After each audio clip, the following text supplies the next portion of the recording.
Welcome. In this video I will show you how to right click on your DELL Chromebook 3400. So the default way to perform a secondary click on your laptop is by simply pressing or tapping your touchpad with two fingers, which will open the secondary functions.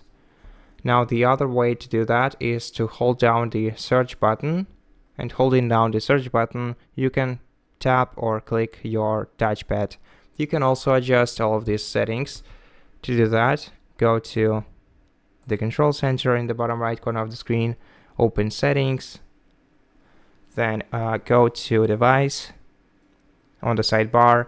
Here in the device menu we're gonna have to go to the touchpad.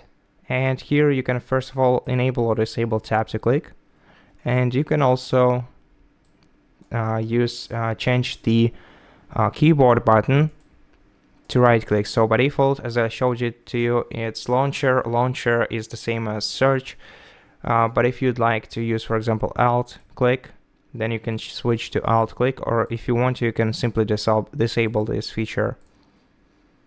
And that's it. Thank you for watching this video. If it helped you, please consider subscribing to our channel, leave us a like in the comment below, and I'll see you in the next one.